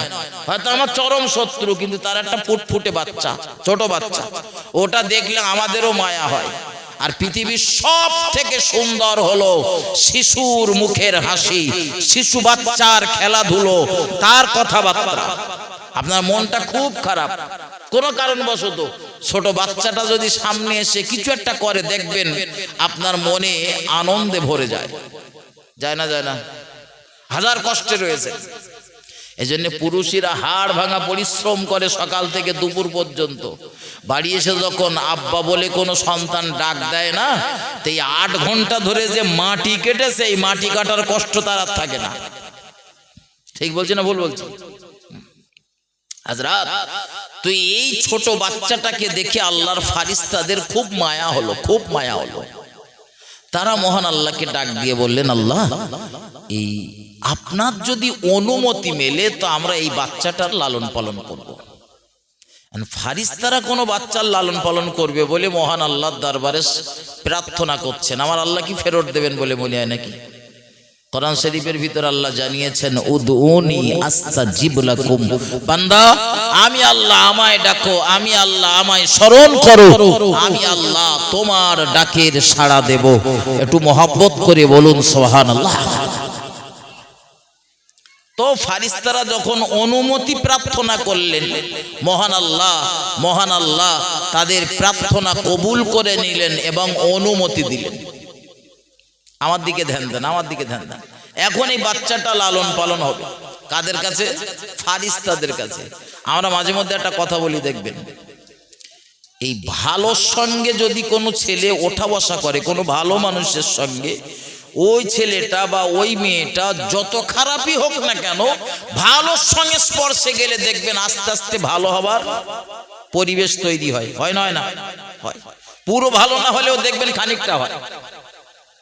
এই জন্যে আবার যদি খারাপের সঙ্গে স্পর্শে আপনার বেটা বেটি পতিত হয়, তো জানবেন আপনার ছেলে যত ভালোই হোক, আস্তে আস্তে আস্তে আস্তে ওই খারাপের সঙ্গে স্পর্শে পড়ে খারাপ হয়ে যেতে পারে। পচা পুকুরের পাশে যদি ভালো পুকুর থাকে, তো ওই চুয়ানে চুয়ানে চুয়ানে চুয়ানে কখনো কখনো ভালো পুকুরের পানিটাও পচে যায়, নষ্ট হয়ে যায়। ভালো পুকুরের তলদেশেও কখনো কখনো অ্যামোনিয়া উৎপাদন হয়। হয় না? হয় না? এই জন্য দেখবেন ভালো পুকুর, খুব ভালো পুকুর, হঠাৎ ভোরবেলা মাছ ভাসতেছে, তারপরে চোখ ঘুরতে ঘুরতে মাছ মরে যাচ্ছে, মানে অক্সিজেন ফেল। হয় না? হয় না? হয়। তার মানে জানতে হবে ওর পরিবেশ খারাপ হয়ে গেছে। পরিবেশ খারাপ হয়ে গেলে সেখানে টেকা কষ্টকর হয়ে যায়। আমরাও মাঝে মধ্যে দেখবেন অশান্তিতে ভুগে মাঝে মধ্যে এরকম বলি এখানে থাকবো না, এখানে থাকতে মন চাচ্ছে না, চলে যাবে, সব বেচা কেনা করে দিয়ে। মাঝে মধ্যে বলে না মানুষ? বলে। আমার ভাই বাবাজিরা, আমার ভুল আমাকে নেবেন না, ভুল আমাকে বুঝবেন না। মহান আল্লাহর ফারিস্তারা এই বাচ্চাটাকে লালন পালন করছিলেন, আর এই বাচ্চাটারে লালন পালন করতে গিয়ে দেখা গেল জিনের বাচ্চা হবার পরেও এত ভালো ব্যক্তিতে পরিণত হয়ে গেল, এত ইবাদত বন্দেগী করতে লাগলো, আসমান আর জমিনের 4 ইঞ্চি জায়গা ফাঁকা নেই যে সেই জায়গাটায় সে সিজদা করেনি, সব জায়গায় সিজদা করেছে। আমি যেখানে বসে রয়েছি এখানেও তার সিজদা রয়েছে, আপনি যেখানে বসে রয়েছেন ওখানেও তার সিজদা রয়েছে। এই ব্যক্তিটির নাম হলো আজাজিল ইবলিস। ইবলিসের নাম শুনেছেন তো নাকি? ইবলিস এখন খুব খারাপ, এখন খুব খারাপ, কিন্তু প্রথম দিকে এত খারাপ ছিল? খুব ভালো ছিল, খুব ভালো ছিল।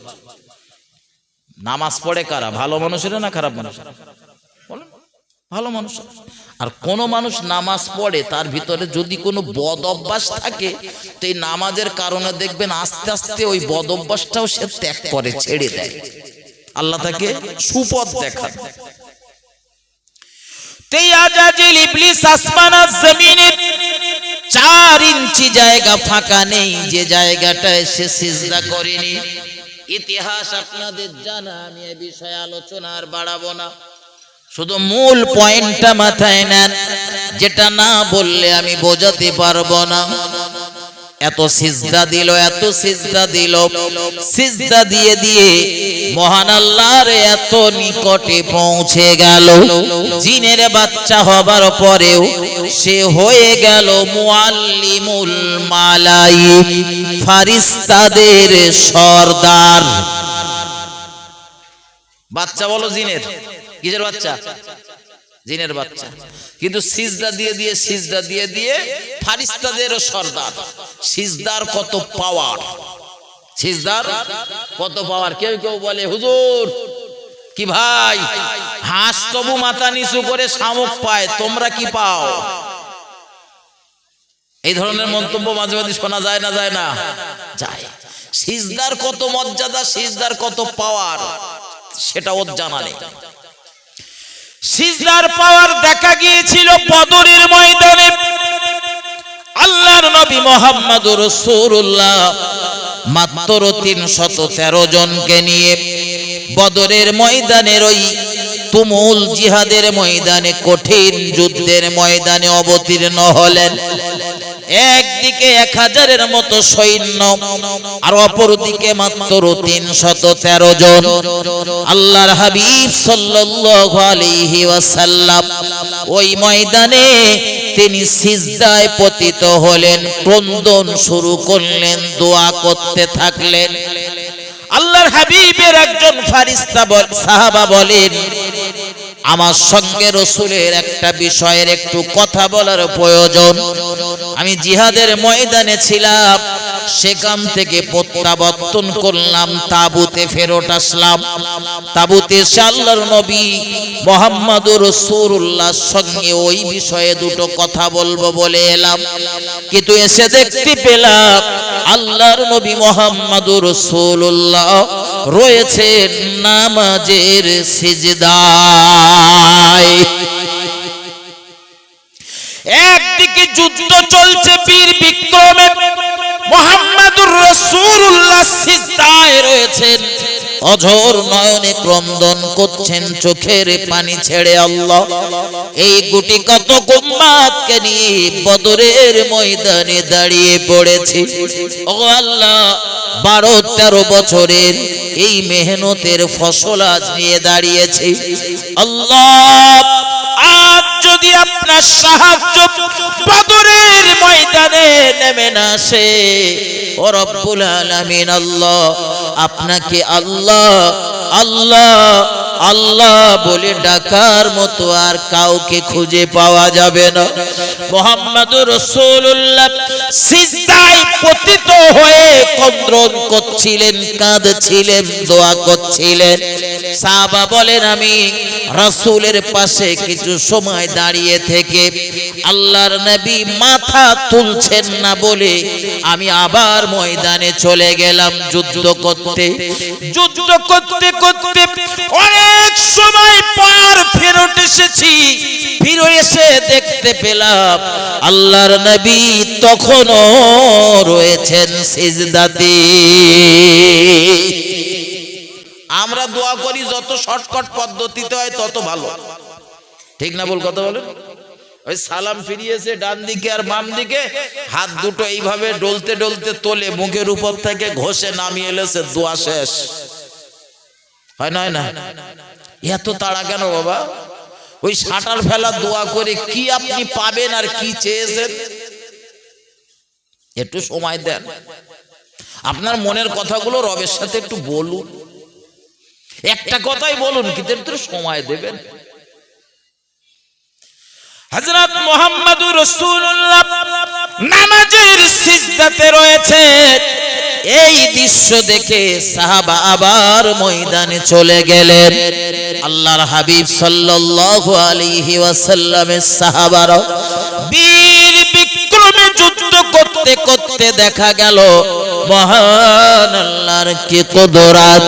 অল্প সংখ্যক মুসলমান হবার পরেও আল্লাহ ওই 1000-এর মতো বিরোধীদের মোকাবেলায় মুসলমানদের আল্লাহ জয় দিলেন। সাহাবা বিজয়ের পতাকা যখন উঠেছে, ছুটে চলে এসেছে আবার তাবুতে। দেখি আমার রাসূল কি করছেন। এবারে আল্লাহর হাবিবের সাহাবা এসে দেখছেন মুহাম্মাদুর রাসূলুল্লাহ সাল্লাল্লাহু আলাইহি ওয়াসাল্লাম সিজদা থেকে মাথা তুলে মিসকি মিসকি হাসছেন। একটু মহব্বত করে বলুন সুবহানাল্লাহ। সিজদার এত পাওয়ার, সিজদাতে নবী ক্রন্দন করছিলেন। ওই সিজদা সমাধা হবার আগেই আল্লাহ তার সাহায্য বদরের ময়দানে নামিয়ে দিলেন।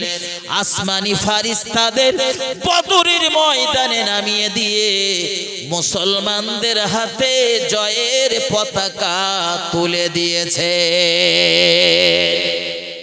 এজন্য হাসরের ময়দানে সব নবীদের কাছে আমরা যাব, সব নবীরা ফেরত দেবেন, কিন্তু আমাদের নবীর কাছে গেলে আমাদের নবী ফেরত দেবেন না। তিনি আমাদের জন্য সাহায্য করার জন্য রওনা দেবেন, সোজা চলে যাবেন মহান আল্লাহর আরশের নিকটে সিজদায় পড়ে যাবেন, দোয়া করবেন। তাই তিনি তো হাত তুলে আমাদের মতো কায়দা করে দোয়া করতে পারতেন, রব্বানা, হে আমাদের প্রভু, যালামনা, আমরা জুলুম করেছি, আনফুসানা, আমাদের নফসের উপরে, ওয়া ইল্লাম তাগফির লানা, যদি আপনি ক্ষমা না করেন, ওয়া তারহামনা, যদি রহমত নাযিল না করেন, লানাকুনান্না মিনাল খাসিরিন। রব্বুল আলামিন আল্লাহ, আপনি যদি আমাদের প্রতি রহমত নাযিল না করেন, আমাদের যদি ক্ষমা না করেন আল্লাহ, আমরা ক্ষতিগ্রস্তদের দলভুক্ত হয়ে যাব। কি সুন্দর দোয়া! এ দোয়াটা হযরত নবী আদম আলাইহিস সালাম করেছিলেন। আমি বলছি না যে হাত তুলে দোয়া করা জায়েজ নেই, অবশ্যই জায়েজ, সব সময় জায়েজ, যতবার মন চায় করেন, কিন্তু দোয়া চাওয়ার আর একটা পদ্ধতি হলো নামাজে সিজদা। কোথায় বলেছি? সিজদায়। এজন্য গুরুত্বপূর্ণ যত দোয়া আল্লাহর নবী ওই দোয়াগুলো নামাজে সিজদাতে গিয়েই করেছেন এবং করবেন। হাসরের ময়দানে আল্লাহর নবী সিজদাতে পড়ে এত কান্না কাঁদবেন, মহান আল্লাহ আমার নবীর প্রার্থনা কবুল করে নিয়ে, আমার রাসূলের দোয়া, রাসূলের মোনাজাত কবুল করে নিয়ে মহান আল্লাহ হাসরের ময়দানে হাসরের বিচারের কাজ শুরু করে দেবে। এটা সিজদার দোয়া।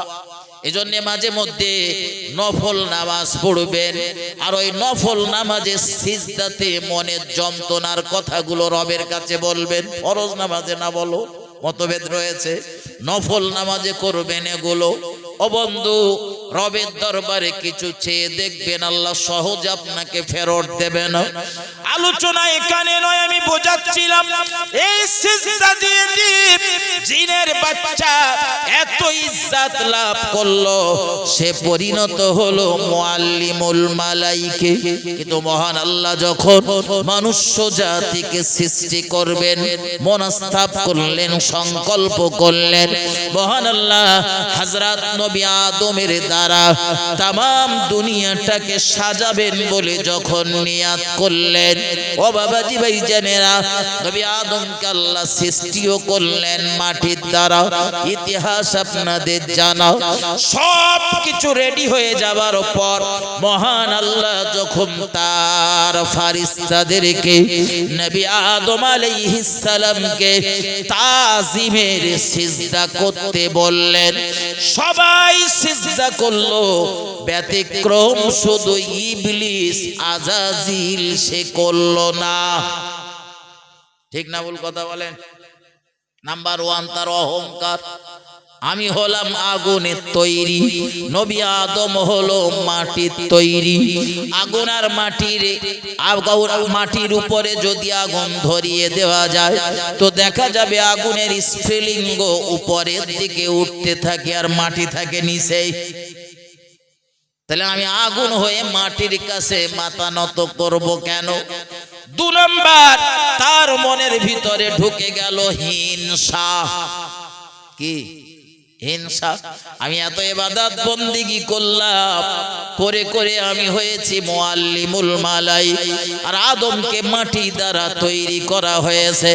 এখনো আদম ইবাদত বন্দেগী শুরু করিনি, কিন্তু আমাদের সিজদা দিতে হবে আদমকে।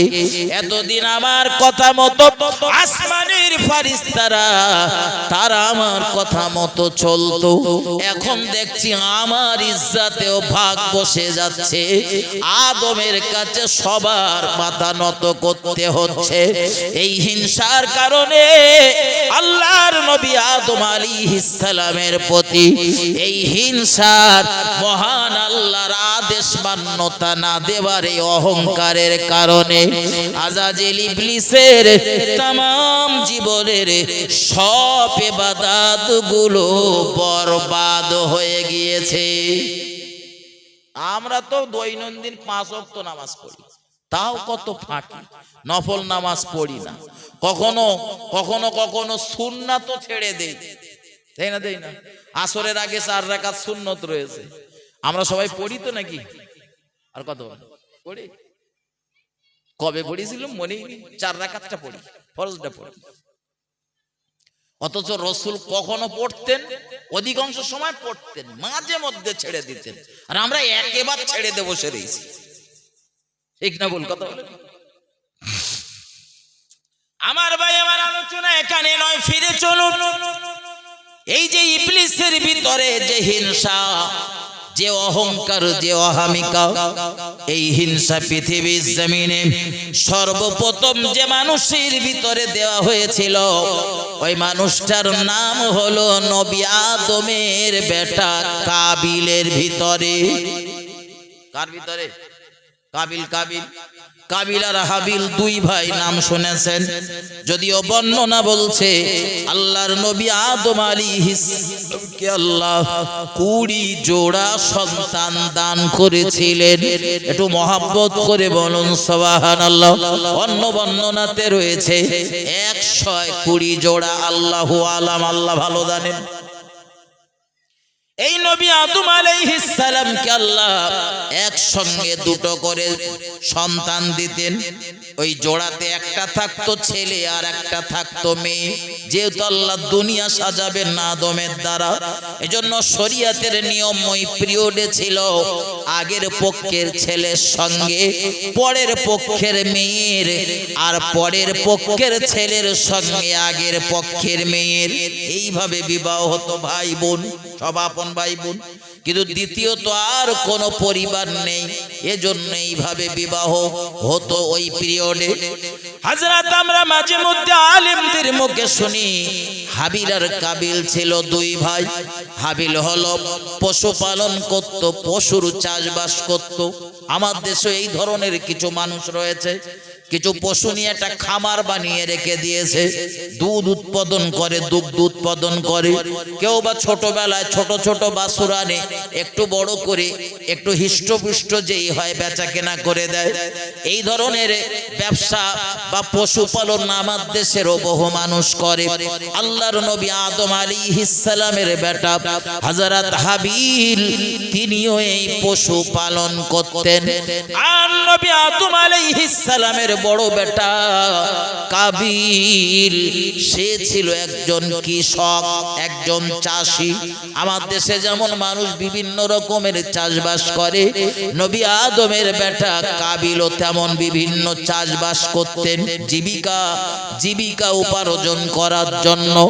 ও বাবাজি ভাই জানেন, তবে আমরা যেটা শুনি তাদের ভাইদের ভিতরে হিংসার কারণ হলো এটা সামান্য সুন্দরী নারীর কারণে, এটা মহিলার কারণে। তাই শুনি তো নাকি?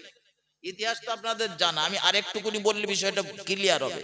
আমরা ঠিক এইরকম শুনি যে আদম আলাইহিস সালামের বেটা কাবিলের সঙ্গে যে মেয়েটার জন্ম হয়েছিল, ওই মেয়েটার নাম হলো আকলিমা।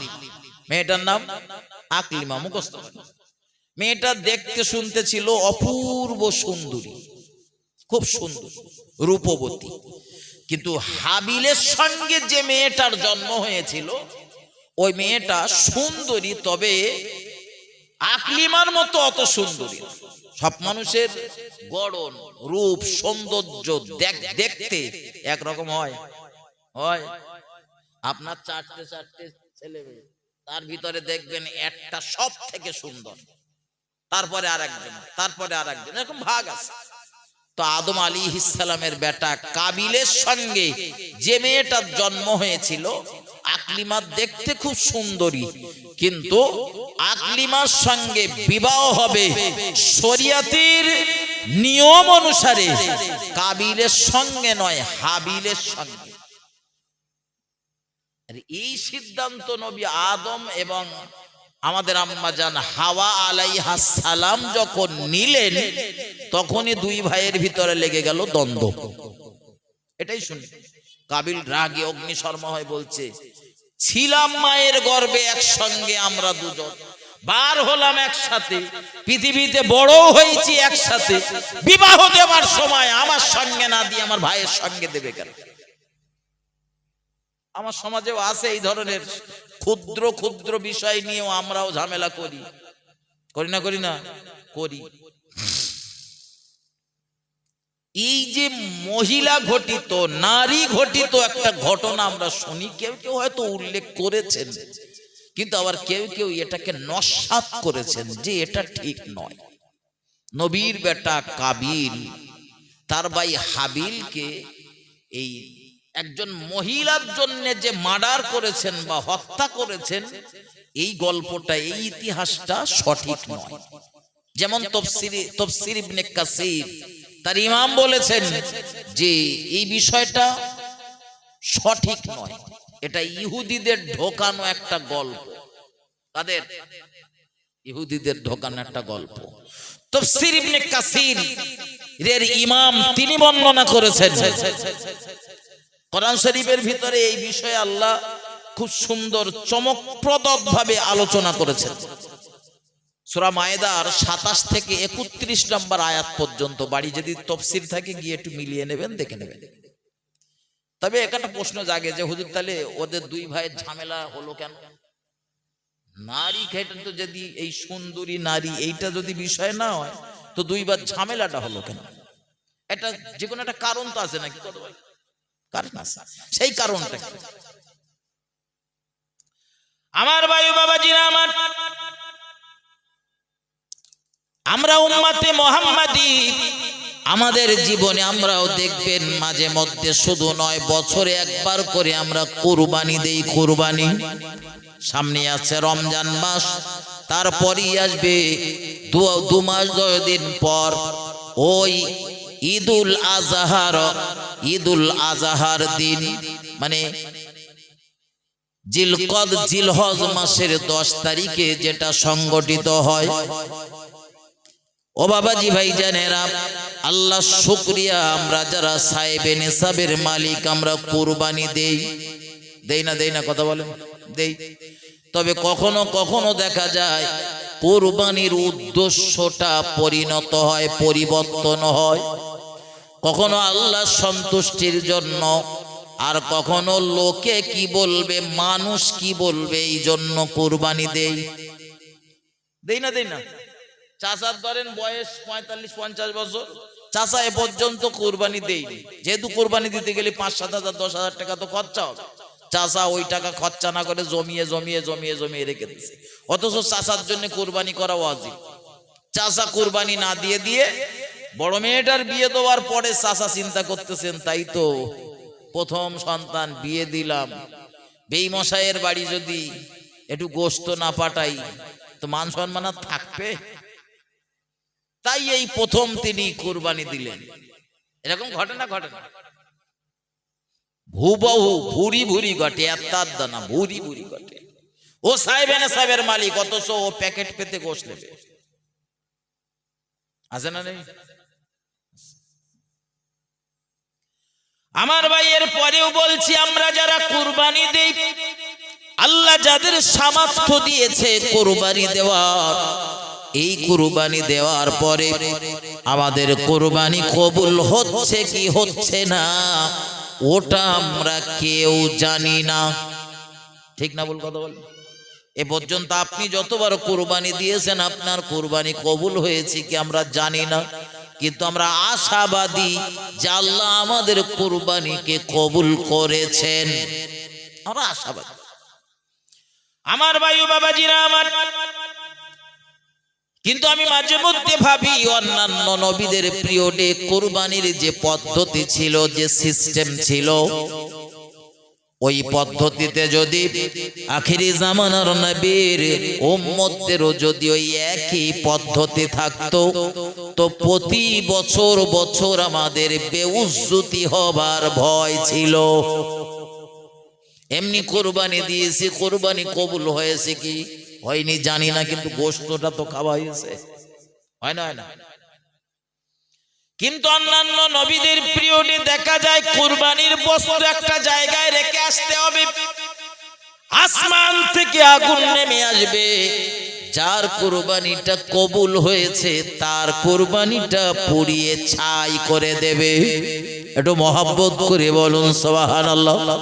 আর যার কুরবানি কবুল হয়নি তার কুরবানির ধারে পাশে আগুন যাবে না। তবে না আমরা যে বড় বড় বকনা বলেন আরো যা দিয়েই কুরবানি, ওই পিরিয়ডে হলে আমাদের কুরবানির গোশতগুলো পুড়িয়ে ছাই করে দেবে, আমাদের আর খাওয়া হবে? আর কথা বলে না। আমার ভাই খুব গুরুত্বপূর্ণ একটা বিষয় মাথায় ঢোকান। আল্লাহর নবী আদম আলাইহিস সালামের দুজন বেটা, একটা বেটার নাম হলো হাবিল আর একটা বেটার নাম হলো কাবিল। কাবিল হলো বড় ভাই আর হাবিল হলো ছোট ভাই। কিন্তু এই দুটো ভাইয়ের ভিতরে অনেক পার্থক্য রয়েছে। কাবিলের কুরবানি কবুল হয়েছিল আর এই হাবিলের কুরবানি কবুল হয়েছিল, আর কাবিলের কুরবানি কবুল হয়নি। বড়টার কুরবানি কবুল হয়নি, ছোটটার হয়েছিল। ও বাবাজি ভাই জানেন, তার কারণ হলো সব মানুষের ইবাদত বন্দেগী করার মন মানসিকতা একরকম নয়। ঠিক না ভুল কথা বলেন? 5 টাকা জলসা কমিটি বোঝানোর জন্য বলছি আপনাদের, জলসা কমিটি বলো আমার বলি না, আমি এটা বোঝানোর জন্য বলছি। জলসা কমিটি কি মসজিদ কমিটি 50 টাকা চাঁদা ধরেছে মসজিদের উন্নতি কল্পে। 50 টাকাই আমি দেব, কিন্তু কত বাহানা করলাম, 2 বার 3 বার 4 বার 5 বার করে ঘুরিয়ে ঘুরিয়ে পকেটে থাকার পরেও ধোকা দিলাম। আজকাছে নেই, হবে না, অমুক দিন এসো। আবার এমন মানুষও রয়েছে তার সঙ্গে তার কাছে থাকলে সে খুশি মনে দিয়ে দেয়, দেয় না দেয় না? আবার দেওয়ার পরে বলে তোমরা যদি আমার এই নির্দিষ্ট পরিমাণ অর্থ বসিয়ে না দিতে তা আমি হয়তো খুশি হয়ে আরো কিছু দিতাম। বলে না বলে না? আচ্ছা, এই দুজন ব্যক্তি কি একরকম হবে বলে মনে হয়? একজনের 50 টাকা চাঁদা ধরেছে, 12 বার যাওয়ার পরে 20 টাকা দিছে, আর তারপরে সেই যে 20 টাকা দিছে ওই 20 টাকার মূল্য বাজারে হয়তো খুব বেশি বেশি হলে 12 থেকে 13 টাকা, ওর উপরে যাবে। আপনি বলবেন হুজুর দিয়েছে 20 টাকা আর তার মূল্য 12 টাকা 13 টাকা হবে কি করে? বুঝতে পারেননি মনে এখন অনেকে? হ্যাঁ, এখন বোঝা যায়নি। এমন একটা লোড দিছে, ও লোডটা বাজারে চলার মতো না, এদিকে ছেঁড়া ওদিকে ফাটা, ওদিক থেকে ফেটে 2 টুকরো হয়ে গেছে। এই মাল দেশে ওর হাতে, আর ওই পয়সা কেউ সহজে নেবে? আর কথা বলে না। স্বরূপনগর বাজারে দেখবেন মাঝে মধ্যে হাঁকার মারে, আপনাদের এদিকে মারে কি জানি না, তবে আমার বেলেঘাটায় দেখেছি, শুনেছি কয়েকবার, ছেঁড়া লোড ফাটা লোড মাঝে মধ্যে হাঁকার মারে। তার মানে 10 টাকা দিলে হয়তো 7 টাকা রিটার্ন দেবে আর বাকি 3 টাকা ওঠ। এরকম আসে না ছেঁড়া লোড লোক?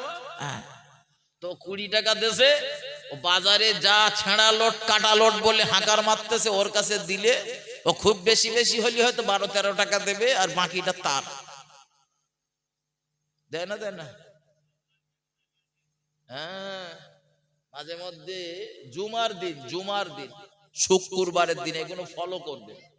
আমি যে বলছি তো আমার কথাগুলো হয়তো অনেকের খারাপ লাগতেছে, কিন্তু এটাই অতি বাস্তব কথা। জুমার দিন আগামী জুমার নামাজ পড়তে যাবেন, খেয়াল করবেন ওই জুমার নামাজে দেখবেন 5 টাকা 10 টাকা 2 টাকা 1 টাকা একটা চুপড়ি বা কোটো, এক এক জায়গার নিয়ম এক এক রকম দেয়। তো ওতে দেখবেন নামাজ পড়ার পরে একদিন একটু বসে থাকবেন, 10 মিনিট 20 মিনিট অপেক্ষা করলে নামাজ সমাধ হওয়ার পরে দেখবেন মসজিদ কমিটির কেউ না কেউ 2-4 জন মিলে ওই টাকা পয়সাগুলো গণনা করে, কত হয়েছে না হয়েছে হিসাব নিকাশ করে। ওখানে গিয়ে একটু বসে দেখবেন সেই ছোট 1 টাকার কয়েন, যেটা সহজে কেউ নিতেছে না, এখনো যদিও সরকার বাহাদুর বন্ধ করিনি, কিন্তু ওটা সহজে অনেক দোকানদার নিতে চায় না, দেবে তো দে, ওই দুটো নিয়ে গেলে হয় না, মানে কেউ নেয় না বলে তাই এটা আল্লাহর ঘরের। কুকুর যদি কুকুরতে মুখ দেশে তা কেউ তো খাবে না, তা ওটা মসজিদের ইমাম সাহেবের দেয়। একটু তাকবীর দেন, নারে তাকবীর, একটু উচ্চ রবে তাকবীরের ধ্বনি, নারে তাকবীর। মুজাদ্দিদে জামানের সিলসিলা, মুজাদ্দিদে জামানের সিলসিলা, আওলাদে মুজাদ্দিদে জামান, আওলাদে মুজাদ্দিদে জামান জনাব আলহাজ হযরত মাওলানা পীরজাদা আসেম বিল্লাহ সিদ্দিকী সাহেব। নারায়ে তাকবীর, দরুদ শরীফ। আল্লাহুম্মা সাল্লি আলা সাইয়্যিদিনা মাওলানা ওয়া আলা আলি সাইয়্যিদিনা। মামিনা মুখ দেখিয়া বলে মুহাম্মদ,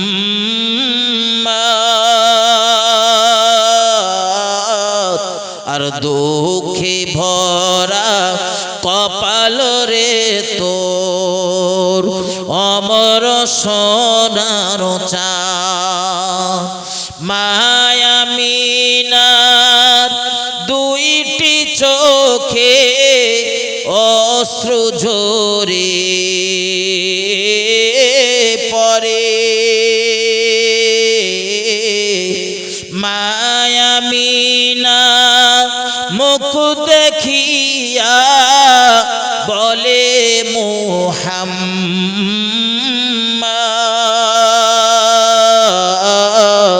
আর দুঃখে ভরা কপাল রে তোর অমর সোনার চাঁদ। সবার সেরা নবী মোদের এলেন সবার পরে, আর শীতের সময় কাঁপ লাগে খালি গায়ে ঘরে, খুরমা পানি খেয়ে নবী কাটায় কত রাত, আর দুঃখে ভরা কপাল রে তোর অমর সোনার চাঁদ। আল্লাহুম্মা সাল্লি আলা সাইয়্যিদিনা মাওলানা মুহাম্মদ ওয়া আলা আলি সাইয়্যিদিনা।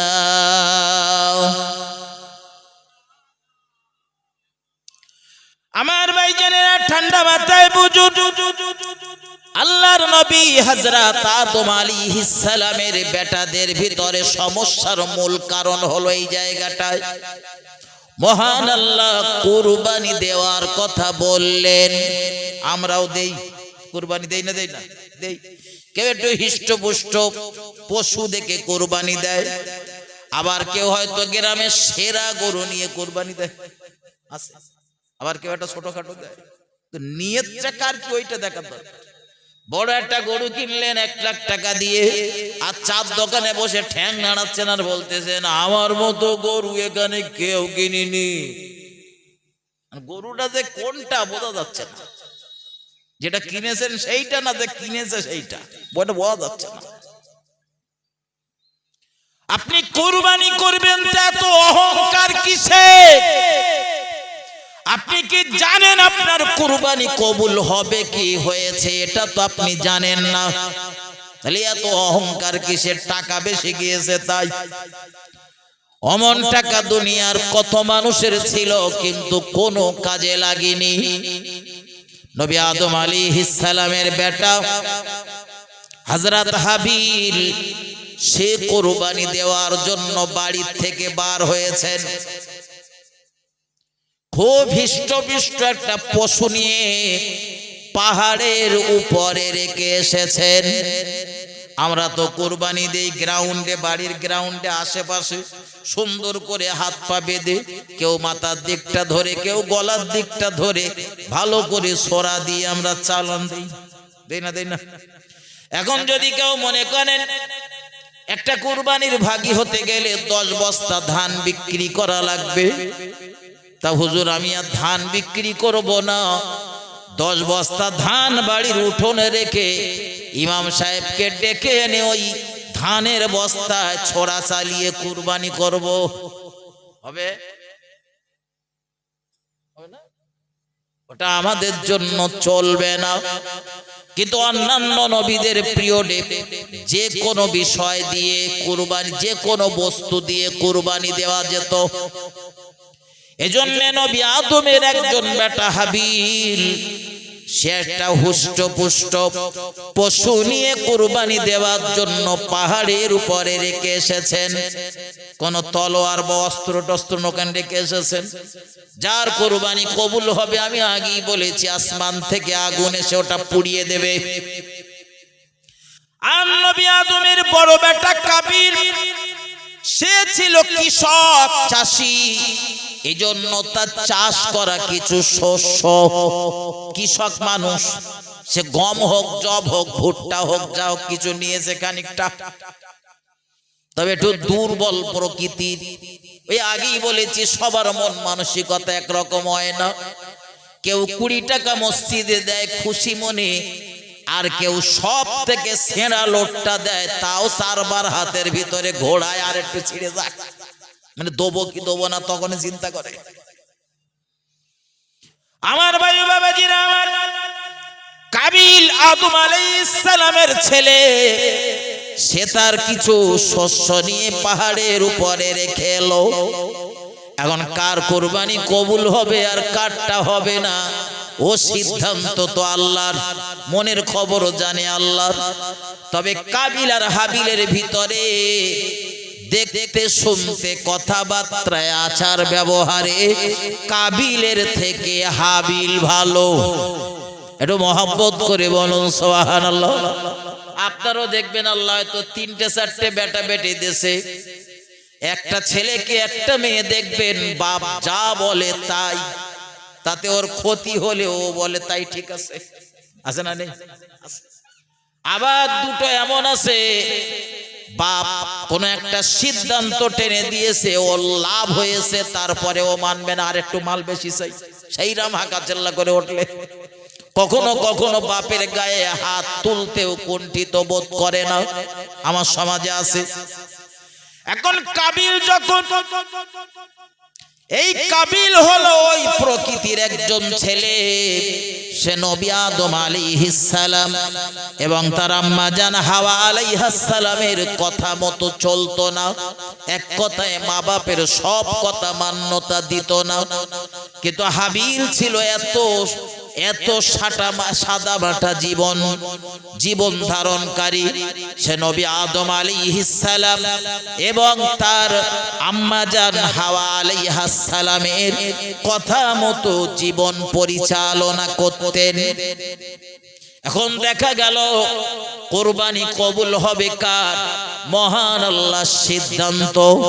মহান আল্লাহ নবী আদমের বেটা হাবিলের কুরবানিকে কবুল করে নিয়েছেন। একটু মহব্বত করে বলুন সুবহানাল্লাহ, আরো জোরে বলুন সুবহানাল্লাহ। হাবিলের কুরবানি কবুল হয়েছে, কিন্তু কাবিলের কুরবানি কবুল হয়নি, পাশাপাশি রেখে এসেছে। এখানে ধরেন একটা হিষ্টপিষ্ট পশু, ওই জায়গায় খানিকটা শস্য দানা শীষ সহ খানিকটা রেখে এসেছে।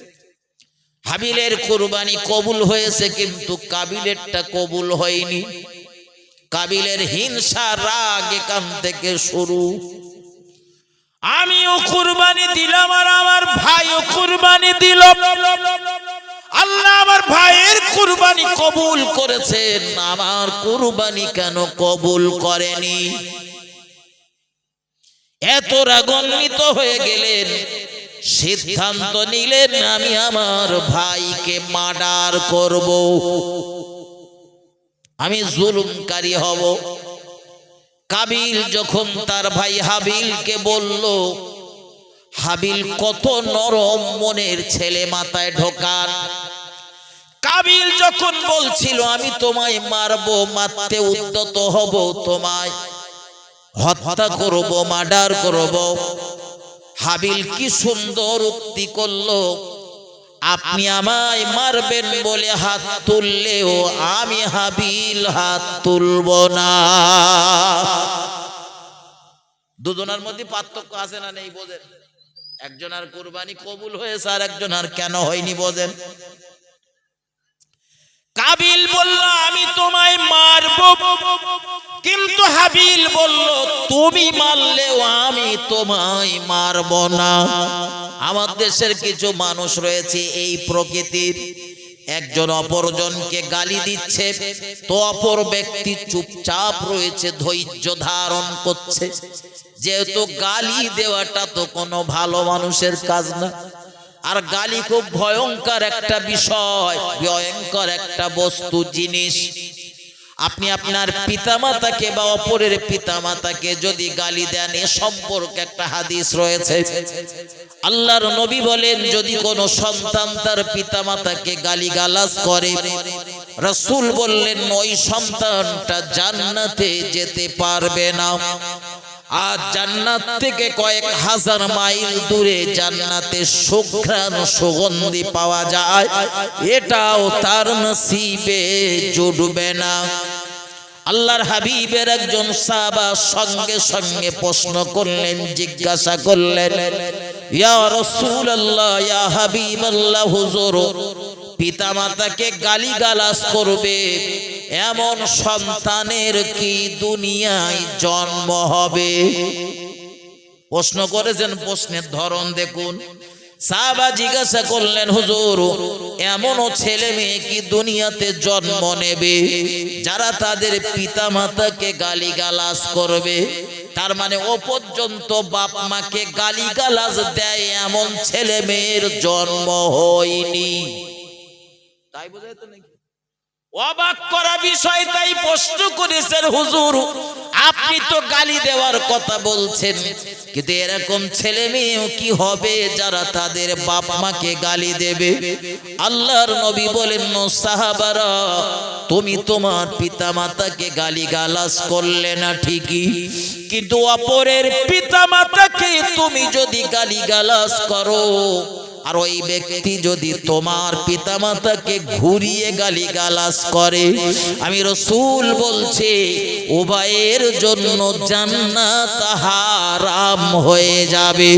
উভয়ের কেউ জান্নাতে যেতে পারবে না।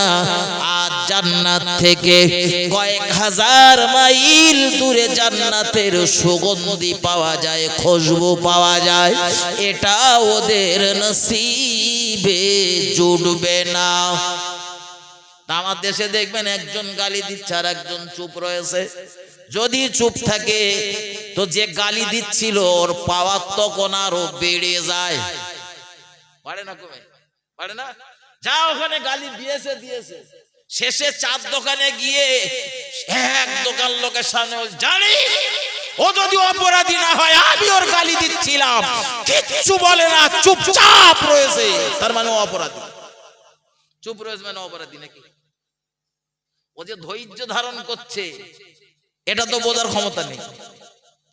আমি আপনাই বলছি, কেউ যদি আপনার গালি দেয়, দিক ছোট বড় বলে বলুক, ওর গালিগালাজ যদি সইতে না পারেন, সহ্য করতে না পারেন, গালির বদলা গালি না দিয়ে আসমানের দিকে মুখটা উত্তোলন করে শুধু পড়তে থাকুন, মহান রবের দরবারে এই করুন ফরিয়াদটা করুন, হাসবুনাল্লাহু ওয়া নি'মাল ওয়াকিল, ও আল্লাহ আপনি আমার জন্য যথেষ্ট।